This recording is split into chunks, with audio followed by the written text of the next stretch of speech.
person that makes the claim has to prove that the claim is accurate. Well, the IRS twists that and the courts twist that, and they say, well, the tax return is your claim. You made the claim to the government that you're entitled to this, this, and this, and so therefore the burden of proof is on you. You're the claimant. Well, that's twisted because the law creates the burden for you to file the return in the first place. Right? If the law didn't create that burden, nobody would be filing tax returns. It's a twisted, illogical, legal thinking, no doubt about it. Mental gymnastics at the very least. So with this new IRS commissioner, which was it, Billy Carter or Buddy Long? One of the two. Billy Long. Billy Long is the new commissioner nominee. So with this new nominee who has in the past supported the fair tax, that doesn't help us in Congress, though, does it? No, it doesn't help in Congress, but it does help from the standpoint of, if he's confirmed, a leader of a major government organization trying to shut down that very government organization. But Congress is the only one with the power to close down any government agency, whether it's the IRS or anybody else. So that the problem with Billy Long, and really the rap, and I think this could be the death knell, frankly, for the nomination, is he just has no experience with running an organization the size of the IRS. Never mind the Inflation Adjustment Act for just a second. IRS currently has budget right now is roughly $20 billion.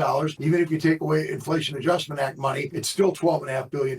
This is a massive government agency. It's the largest police force in the world, no doubt the largest in the country, probably the largest in the world. I can't imagine another government law enforcement agency bigger than the IRS. And you got to have some experience running an organization like that. There's no question about it. And he doesn't have any. Not only that, he's not a tax professional. He's not an attorney, not an accountant, not an enrolled agent. He's never been in the tax world, whether he's functioned as a tax preparer or a tax litigator or even a tax planner. He's just not in that world. So one has to wonder why he was nominated. And I think the only answer is because he supports dismantling the agency. I think that might be good enough for Trump. Well, I mean, that might be good enough for me too. I mean, if you think about it from the terms of if he doesn't have any experience running a giant organization, does he need that in order to run it into the ground? Because that's kind of the point we're hoping for, isn't it? Is to see the IRS get run into the ground. It's really not. We want to bring the plane in for a nice soft landing. I don't think we want to crash into the side. You don't